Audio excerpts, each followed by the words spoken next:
Salut mon ami.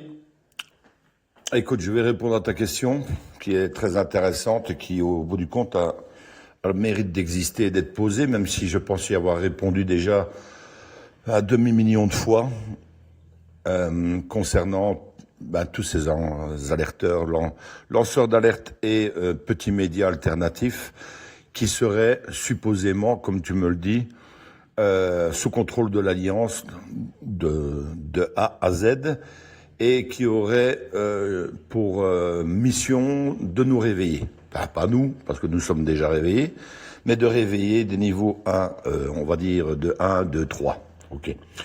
J'entends ça depuis bientôt 5 ans. On va réveiller les niveaux 1, 2, 3. On est en 2026 et j'ai envie d'imaginer que voilà, les niveaux 1, 2, 3 qui ont été réveillés par ces émissions déjà il y a 3 ans, 4 ans, sont toujours nulle part. Pourquoi ? Puisque tout ce que se racontent ces gens, comme géopolitique profonde, il suffit d'aller voir toutes les émissions qu'ils ont fait. Je te défie de m'en trouver une qui est positive. Alors, qu'elle soit positive ou négative, ça c'est encore autre chose, mais en même temps, est-ce qu'elles font du mal au plan ? Pour toi, non, puisqu'on réveille des 1, 2, 3. Pour moi, c'est totalement contre-productif, puisqu'au bout du compte, ils racontent des choses qui ne sont pas vraies.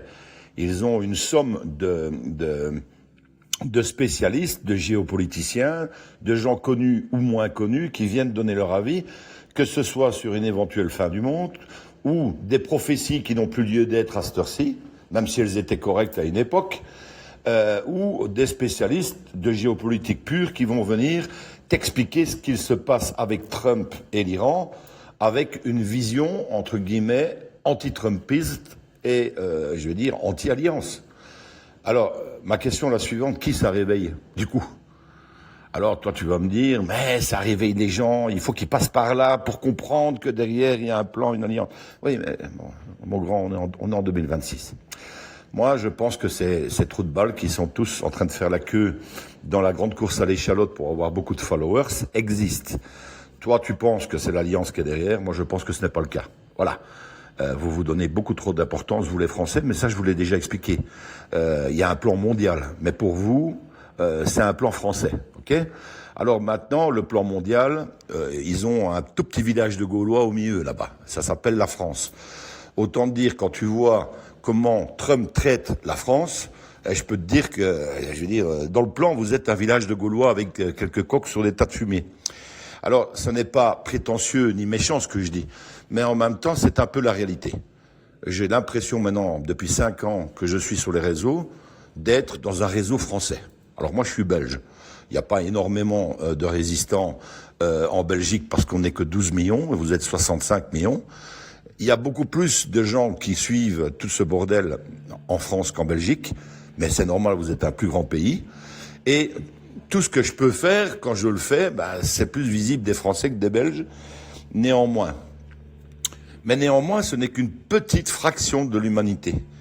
Petite fraction qui est complètement insignifiante, en fait, par rapport à 350 millions d'Américains, par rapport à 1,2 milliard d'Indiens, par rapport à 1 milliard de Chinois, par rapport à l'Asie, par rapport au Japon, par rapport à l'Allemagne. C'est que dalle. À un tel point d'orgueil et d'ego que je n'ai pas encore vu un Français se poser la question, est-ce qu'il y a des gugus dans mon genre qui font la même chose en Finlande, en Suède, au Portugal ? Non, ça se passe en France, c'est francophone. Ce qui intéresse les Français, c'est ce qui se passe en France. Éventuellement francophonie canadienne, le Québec, la Belgique, pour ceux qui s'y intéressent un minimum, ce qui n'est absolument pas le cas, parce que tous les Belges connaissent la politique française, mais je connais pas énormément de Français qui connaissent la politique belge. Mais on va encore vous pardonner ça, puisque vous imaginez que tout se passe chez vous, vous en oubliez même que toutes les décisions françaises se passent à Bruxelles. Bon, soit. Je reviens pour ne pas m'écarter du sujet.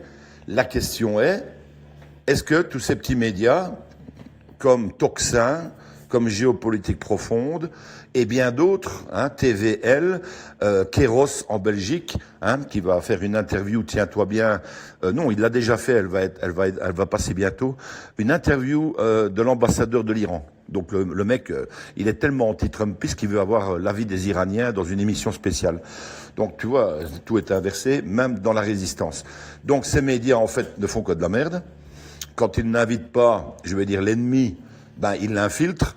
Et en même temps, ils te racontent, si tu vas écouter 10 vidéos de géopolitique profonde, tu vas avoir une somme de détails qui va te vriller la tête sur plein de choses, notamment la centrale atomique de Dimona, machin, bidule.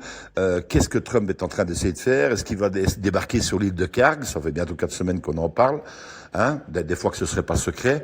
Bon, donc si par exemple, toi, dans ton univers à toi, tu as une pilule bleue qui veut s'éveiller, tu te lances en te disant, bon, moi je vais écouter dans la résistance des médias qui font beaucoup de vues. Je vais écouter Géopolitique Profonde et le Tocsin. Dans 6 mois, on se retrouve, t'as toujours rien capté. Ok?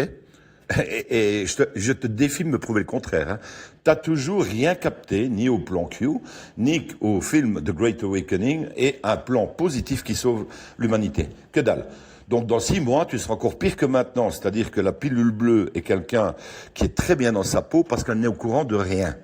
Par contre, la pilule bleue qui s'éveille niveau 1 et qui va choper des réseaux comme ces gens-là, ils vont évoluer avec ces gens-là, pas avec des gens comme moi par exemple, pour ne parler que de moi, mais ils n'iront pas trouver Alexis Cossette pour se dire, tiens, il y a quand même un truc là, pourquoi est-ce qu'ils ne disent pas la même chose? On va dire que les pilules qui se réveillent, si elles ne sont pas accompagnées, vont se jeter à corps perdu dans des médias non pas mainstream, mais le pendant des médias mainstream que sont les petits médias alternatifs qui font beaucoup de vues. Et si tu les retrouves 6 mois après, même, j'ai envie de te dire, sans trop de prétention, 3 ans après, hein, parce qu'au bout du compte, on les voit quand même depuis un bon bout de temps, ces gens-là. Hein. Qu'est-ce qu'on a appris? Que dalle. Un tas de détails, Trump et Chaba-Lubavitch, on va vers le nouvel ordre mondial, il y a bientôt une reconnaissance faciale partout dans le monde, on va retirer l'argent liquide et tout ça. Donc c'est ça l'éveil des pilules 1 à 3? Ok, je t'entends, mais les pilules 1 à 3 qui ont essayé de se réveiller avec ces gens-là il y a quelques années, sont toujours au niveau 1 à 3. C'est un beau succès, c'est fantastique. J'ai envie de dire même c'est fascinant. Non. Moi, je t'explique comment ça fonctionne, le réveil. Je vais dans un groupe, il n'y a pas longtemps, et je tombe sur, non pas des pilules bleues, mais des pilules bleues claires qui essaient de comprendre ce qui se passe, parce que ça fait 4 ans qu'ils sont au cul de Henri Oncode et de Perron. Donc, tout ce qui les a tracassés ces 5 dernières années, c'est le Covid et les vaccins.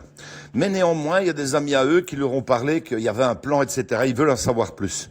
Je passe 7 heures avec eux. Je leur explique tout le bordel. Et le lendemain, ils sont rouges, écarlates. OK? Donc moi, en 7 heures, je les ai réveillés. Ils sont sur les chroniques du Sherpa, ils suivent Alexis Cossette, et si ça leur chante, ils vont suivre tous les autres. Mohamed Diallo, les décodeurs, Antoine, Tonton Posture, et même des alerteurs américains s'ils sont anglophones, et ils vont avoir un réveil exponentiel. En moins de 2 mois, l'affaire est réglée. OK? Je l'ai encore répété. Un mec qui a pas le temps, mais qui a le temps de regarder des films sur Netflix, il ne se réveillera jamais. Mais le mec qui se dit, moi, je vais attaquer les chroniques du Sherpa, ça me prendra le temps qu'il faudra, techniquement, dans moins de 2 mois. 2 mois, hein, parce que le mec, il doit quand même dormir. Avec les chroniques, il va se dire, ah, bordel. Les PCR, ah oui, ok, le Covid, ah oui, c'est pas ce qu'on en a dit, ah oui, War Speed, ah oui, l'Iran, ah oui, l'Ukraine, ah oui, il y a une opération spéciale, ah les sémites, les sionistes, Q, c'est quoi, l'alliance militaire, qu'est-ce que fait Trump, c'est quoi le boulot de Trump, 121 épisodes, ok, 2 mois de temps, le mec est réveillé. Je te défie de me trouver des gens autour de toi qui se sont réveillés avec le Tocsin et avec Géopolitique Profonde pour ne parler que de deux. Impossible, tu n'en trouveras pas. Ils sont toujours bloqués là-dedans, parce que moi, je les vois, ces gens-là. Parce que moi, j'en connais. J'en connais autour de moi. J'en connais sur des groupes, et c'est toujours les mêmes conneries qui m'envoient. Après 3 ans, 4 ans, je peux te citer, je peux même te présenter des gens que j'ai pensé pouvoir éveiller et que je n'y arrive pas. Et ils sont toujours en train d'écouter des Idriss Aberkane. Et quand je suis sur leur petit groupe WhatsApp, salut Thierry, qu'est-ce que tu penses de la dernière de Géopolitique Profonde? J'en viens en 2026 à dire j'en ai rien à branler. Tu vois, fais ton propre avis. Fais-toi ton propre avis. Pourquoi m'emmerder avec tes conneries? Ça fait quand même bientôt 4 ans que je te dis que c'est de la connerie. Non, les gens vont écouter. Et je t'enjoins d'aller te balader sur les vidéos. Tu vas sur vidéo, sur Géopolitique Profonde, regarde les titres. Regarde simplement les titres. Pierre Hillard, machin, bidule, Idrissa Berkane, André Berkoff. Il y a même Dieudonné qui est passé. Ils sont tous allés. Toutes les oppositions contrôlées. Et toi, tu penses qu'ils sont tous sous contrôle du plan. Mais ça, c'est ton droit de le croire. Parce que dans ce petit village gaulois, il y a beaucoup d'enfoirés. Et l'Alliance a autre chose à faire que de s'occuper de tout le monde. Même si je sais qu'il y a une dame sur les groupes qui s'appelle Ophélie et qui est convaincue du contraire. Et comme je sais que tu la suis beaucoup, t'es convaincu de ce qu'elle raconte, comme il y a plein de gens qui sont convaincus de ce que moi je raconte. Ça, c'est ton problème. Ophélie, je la remettrai pas en arrière. Mais toi, c'est ton problème. Si tu es d'accord avec ce qu'elle raconte et qu'elle te dit c'est popcorn de A à Z, voilà, l'affaire est belle. Moi, je te dis qu'il y a beaucoup d'enfoirés, beaucoup d'enculés, beaucoup d'opposition contrôlée, infiltrés. J'en ai détecté autour de moi en Belgique et je peux te dire qu'ils sont pas dans l'Alliance. Ok ? Je les ai eus dans le blanc des yeux. Je sais ce qu'ils sont, je sais ce qu'ils font, je sais même où ils vont bouffer pour certains. Ils sont pas dans l'Alliance, ce sont pas des chapeaux blancs. Non. Pourtant, ce sont des belles oppositions contrôlées belges. Et pourtant, de sa cuisine, Ophélie dira, oh, mais lui, le Belge, là, Kéros, c'est sous contrôle. Ah oui, oui, le docteur Intel, ah oui, c'est sous contrôle aussi, ça. C'est tous des contrats de rédemption. Alors, écoute-moi bien, ça c'est très important ce que je vais te dire.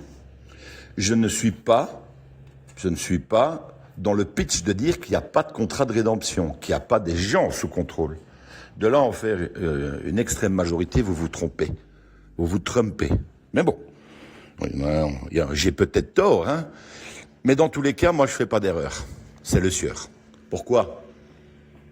Parce que moi, en partant du principe que ce sont des enculés à la base, qui auraient été retournés par le plan de l'Alliance, et que je considère comme de l'ennemi, je peux pas me tromper. Je peux juste les buter, on va dire, avec ma petite souris, et me tromper. Tu comprends ? Par contre, si vous avez raison, que vous croyez que vous avez raison, et que vous êtes convaincu que ce sont tous des contrats de rédemption, et que ce n'en sont pas, vous les laissez travailler. Vous les laissez travailler pour éveiller les pilules 1, 2, 3, alors qu'ils font pire que mieux, puisqu'ils sont en train de transformer des pilules rouges en pilules noires chaque jour qui passe. Tu piges la différence entre un soldat et quelqu'un qui pense avoir un avis sur quelque chose qui concerne l'armée militaire, parce que tout ça est très militaire. Hein. Moi, je l'ai déjà dit plusieurs fois, tout ce qui se balade devant mon fusil, mon fusil virtuel, c'est ami ou ennemi. Et si c'est contrat de rédemption, c'est de l'ennemi pour moi aussi. C'est à eux à se camoufler et à se cacher correctement. Tout ce qui passe devant mon flingue et qui ressemble à de l'ennemi et qui raconte des conneries, ça dégage. Voilà, ça c'est ma vision des choses. Mais vous, ça passe, hein. Ça passe à gauche, à droite, ça passe devant la lunette. Oh, lui c'est sûrement un contrat de rédemption. Lui, je vais peut-être tirer. Lui. Ah non, ça c'est Idrissa Berkane. Il est payé pour montrer que c'est un con. Non, c'est plus simple en fait. Il y a toujours des enfoirés qui racontent n'importe quoi et qui font beaucoup de dégâts dans la résistance parce que chez qui tous ces gens viennent poser des questions quand ils ont un tout petit peu perdu trop de temps dans ces réseaux soi-disant qui les informent, c'est chez Bibi, c'est pas chez Ophélie. Ok ? C'est chez moi qu'ils viennent. Ils se disent, je vais aller chez le mec qui apparemment, il comprend la géopolitique. Tu vois ? Donc, moi, tous les dégâts collatéraux, c'est moi qui me les tape. Je sais pas si tu comprends ce que je dis. Donc, un dans l'autre, moi, c'est presque un enfer pour moi. Dès qu'il y a une nouvelle émission du Tocsin ou de Géopolitique Profonde qui prête un peu à discussion, il débarque tout chez moi. Il cherche pas. Qu'est-ce qui se passe? T'as entendu la dernière là, chez Géopolitique Profonde? T'as entendu la dernière avec Berkane? Apparemment, il n'est plus d'accord avec Trump. C'est un enfoiré, machin. On va peut-être vers une troisième guerre mondiale. Eh, mais les enfants, calmez-vous, hein. Coco. Non, calmez-vous. Donc, un dans l'autre, je suis toujours en train de rassurer tout le monde. Simplement, parce qu'il y a des enfoirés dans le village gaulois, qui ont infiltré le poulailler, que personne n'en a rien à foutre parce que vous les avez tous étiquetés. Opposition contrôlée, contrat, rédemption, popcorn. Voilà. Et moi, je dois faire avec ça. Et je dois soulager la conscience des gens qui vont écouter des abrutis pareils et qui me disent, c'est vrai ce qu'ils ont dit là? Non, c'est faux. Mais t'es sûr? Parce que non, c'est faux. Mais non, tu fais ce que tu veux, grand. Donc, mais attention, à vous écouter, il se réveille le mec, niveau 1, 2, 3, ok? Donc voilà. Alors maintenant, écoute encore ce que je vais te dire maintenant avant de terminer ce vocal. Le discernement. Contrat de rédemption, il y en a bien moins que tu ne penses. Ils sont à un niveau bien trop haut pour que tu comprennes, mais c'est pas au niveau du poulailler. Voilà. C'est des renards, des loups dans le bois, etc. Il y a des contrats de rédemption, il y a des gens qui ont été retournés même pour des choses bien plus importantes que de venir raconter des conneries PhD moins 17. Ça va Des gens comme Aberkan sont insignifiants pour le plan. Des gens comme moi sont encore plus insignifiants. Des gens comme Toxin, Sud Radio, ne sont pas le plus important parce que le plan est tellement énormissime qu'il écrase comme un rouleau compresseur tous ces petits médias de merde le moment où ce sera le moment. Maintenant, je peux comprendre que votre vision, c'est que tout a été mis en place dans le village gaulois pour qu'il y ait des médias qui racontent une autre vérité pour nous réveiller. Non.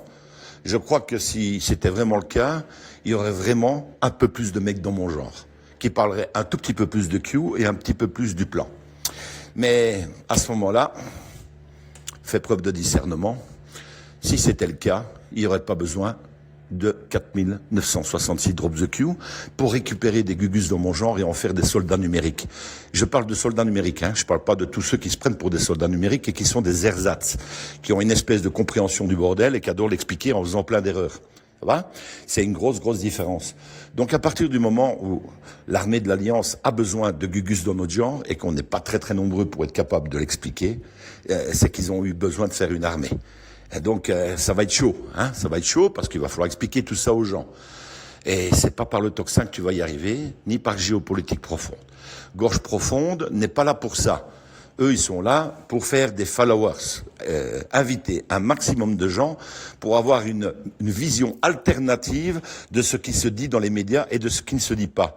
Mais comme ils n'ont aucune vision du plan et de Q, ils racontent de la merde. Et les pilules 1, 2 et 3 sont censées se réveiller avec de la merde plein les yeux. Oui, mais il faut m'expliquer le process.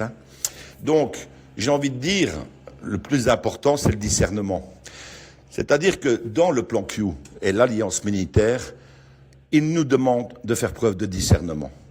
Tu laisses tomber tous ces gens que tu crois être du popcorn et ils pensent qu'il y a une partie de l'humanité qui va être capable de faire du discernement entre un géopolitique profonde et par exemple un Alexis Cossette. Et si tu n'es pas capable de faire ce discernement, pas de chance pour toi. Et si ça ne t'intéresse pas parce que tu préfères être sur les téléskis à cette heure-ci que d'essayer de comprendre ce qui se passe dans le monde, c'est ton choix. Voilà. On sera toujours une minorité à la fin. Minorité pensante, tu en fais partie, tu es un mec intelligent, tu comprends bien les choses, tu as une vision des choses qui t'est quand même insufflée par la poupe ou le cul-fly, mais en attendant, t'as un peu trop de popcorn plein la bouche. Voilà, il faudrait un peu en recracher et te dire que de temps en temps, il y a aussi des maïs qui n'ont pas explosé. Alors fais gaffe à cela, parce que ça, c'est des oppositions contrôlées, et quand tu te le prends entre deux dents, tu te retrouves avec un implant 6 mois plus tard. Donc, un dans l'autre, fais attention, il faut pas tout enjoliver. Ma réponse dans ce podcast, qui, tu te doutes bien, va se retrouver sur mon canal avec un post où tu ne seras pas cité, donc on ne saura même pas que c'est toi. Mais en attendant, je pense qu'il va profiter à tout le monde de nouveau. Tu sais que je suis comme Ophélie, je suis dans la rentabilité. Donc ça fait quand même, je crois, 8 personnes à qui je réponds aujourd'hui, qui sont censées être des niveaux 4-5 et qui pourtant se tracassent justement à cause de Gorge Profonde et d'autres dans le même genre. Dernière vidéo, c'est celle que j'ai mise tout à l'heure avec les prophéties. Oui, mais les prophéties, et si elles étaient vraies? Mais elles étaient vraies, c'est ça l'histoire. Marie avait raison. Parce que il y a des gens qui vont vite sauter sur l'occasion pour dire, le Sherpa, il partage géopolitique profonde après son podcast. Et il nous dit, il y a une vidéo de merde qui suit avec des gens qui... oui, c'est une vidéo de merde puisqu'elle n'est plus d'actualité. Mais en attendant, le mec, il croit à fond dans son truc. Il explique pendant 1h40 avec un autre gars qu'on va tous crever, ok ? Et qu'on va tous crever, mais qu'il y en aura quelques-uns d'entre nous qui vont survivre à la fin de l'apocalypse nucléaire et qui vont voir une putain de croix dans le ciel. Ben, j'ai envie de dire, c'est possible, hein, attention, hein. Tout ça peut-être été vu par Baba Vanga, par Nostradamus, par tout le monde en fait, Marie Juéline, machin, bidule, Irvine Mayer. Oui, ces gens ont vu des choses à une époque, il y a 20, 30, 40, 50, 60 ans. Ils ont vu l'apocalypse, ils ont vu la fin du monde. Et cette fin du monde, tu devrais déjà être dedans. Mais tu n'y es pas. Si tu as envie d'aller boire des coups ce soir, tu peux y aller. Alors pose-toi la question, on y est ou pas dans les prophéties? Je pense que toutes ces prophéties existaient, elles étaient réelles. Et maintenant, on est dans une autre ligne de temps qui a été bouleversée, je veux dire, par le plan Q, par l'alliance militaire. Ils ont changé cette putain de ligne de temps, t'es plus là-dedans. Néanmoins, si tu vas voir Géopolitique Profonde et que t'écoutes tout cet épisode, tu vas pouvoir t'entendre et tu vas pouvoir surtout essayer de comprendre comment tu vas survivre à tout ça. Voilà. Toi, là, tu dois te poser la question, hein, parce que là, on parle de 30% de l'humanité qui survit. Donc, techniquement, t'es là déjà dans le cul. Mais en attendant, bon, le mec, il est positif, hein. Il dit, on va tous crever, mais il est très très positif parce qu'il y aura la rédemption pour tous les derniers, tu vois. C'est ça qui est fantastique. Alors évidemment, ça, c'est les religions des hommes. C'est une traduction de la Bible, une vision des apocalypses, etc. Moi, je pense qu'il y a réellement eu des vraies prophéties, des vraies visions. Je pense dans le message je crois dans le message de Marie, etc. Mais peut-être que Marie et Jésus et Dieu, ils se sont fait une petite bouffe, une petite raclette au fromage, et ils se sont dit, bordel, est-ce qu'on va leur imposer ça ou il y a peut-être moyen de faire autrement? Et peut-être que Dieu a dit, écoutez les gars, j'ai encore une version, ça s'appelle Q. On va leur foutre un truc énormissime sur le coin de la gueule, ça va éviter de trucider 70% de l'humanité. Marie a dit ok, moi je suis partante. Jésus a dit écoute, t'es le papa, t'es mon père, donc je t'écoute. Et ils sont partis là-dessus. Petite façon humoristique de parler de la Bible, de Jésus, de Dieu, mais je vous le dis, à la fin Dieu gagne. Voilà, je te fais des gros bisous.